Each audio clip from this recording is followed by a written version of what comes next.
Pernah nggak sih Anda ngerasa bingung bedain antara metodologi, statistika, sama analisis data?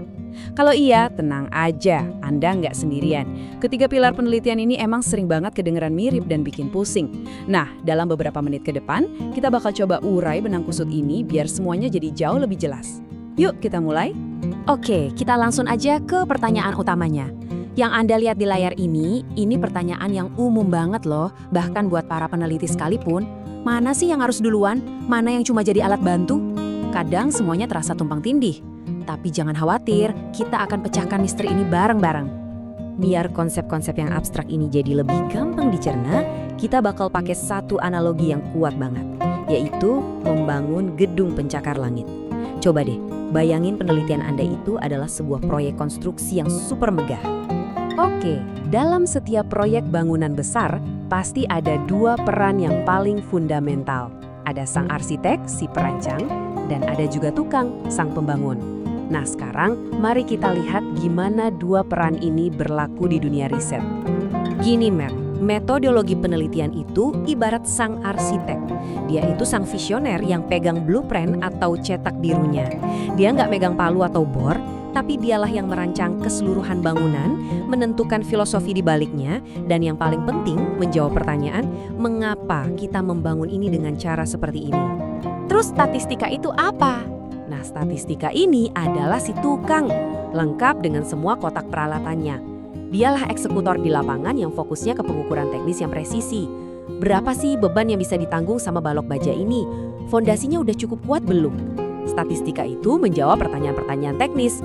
Bagaimana cara kita mengukur ini dengan akurat? Oke, kita udah punya arsitek, yaitu metodologi.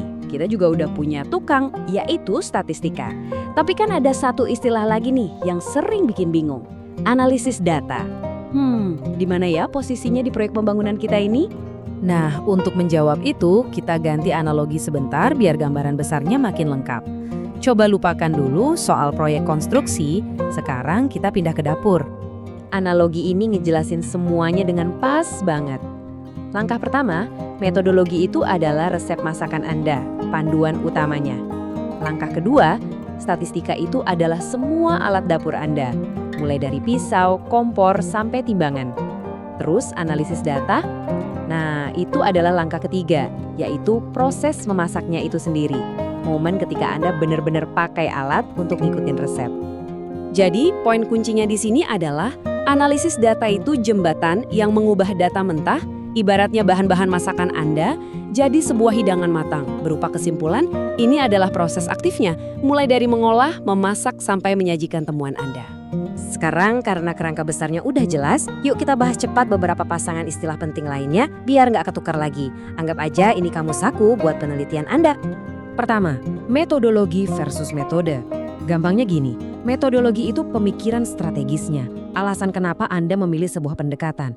Sementara metode itu teknik spesifiknya di lapangan, apakah Anda mau pakai survei, wawancara, atau eksperimen. Jadi singkatnya, metodologi itu pemikirannya, metode itu tindakannya. Berikutnya, validitas dan reliabilitas. Coba bayangin, Anda ini seorang pemanah. Validitas itu soal akurasi, artinya apakah panah Anda kena tepat di tengah sasaran. Nah, kalau reliabilitas itu soal konsistensi. Mungkin panah Anda nggak kena tengah, tapi semuanya ngumpul di titik yang sama. Keduanya sama-sama penting, tapi artinya beda banget. Lanjut, populasi dan sampel. Ini lumayan gampang. Populasi itu keseluruhan grup yang mau Anda pelajari. Misalnya, semua mahasiswa di Indonesia.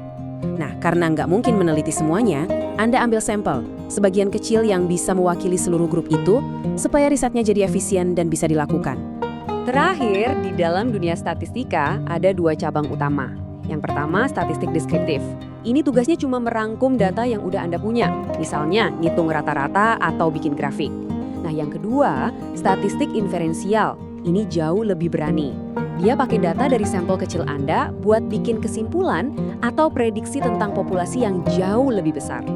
Oke, setelah kita bedah kamus istilah tadi, mari kita kembali ke metafora awal kita, arsitek dan tukang, untuk menarik kesimpulan akhir. Sebetulnya apa sih yang bikin seorang peneliti itu jadi hebat? Dan inilah jawabannya. Peneliti yang hebat itu nggak bisa cuma jadi arsitek, penuh ide besar tapi nggak bisa eksekusi. Sebaliknya, dia juga nggak bisa cuma jadi tukang. Jago pakai alat tapi nggak paham gambaran besarnya. Penelitian hebat itu harus bisa jadi keduanya.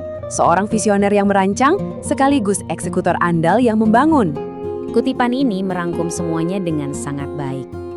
Kemampuan statistik tanpa metodologi akan membuat riset kehilangan arah dan makna. Artinya, Anda bisa aja punya semua alat statistik paling canggih, tapi tanpa cetak biru dari metodologi yang kuat, riset Anda cuma akan berputar-putar tanpa tujuan. Visi dan eksekusi harus jalan bareng. Nah, sebagai penutup, saya mau tinggalkan Anda dengan satu pertanyaan untuk direnungkan. Dalam cara Anda mendekati sebuah masalah, apakah Anda lebih condong sebagai seorang arsitek perancang strategi atau seorang tukang teknis yang presisi? Atau jangan-jangan Anda sedang dalam perjalanan untuk menguasai keduanya? Coba pikirkan.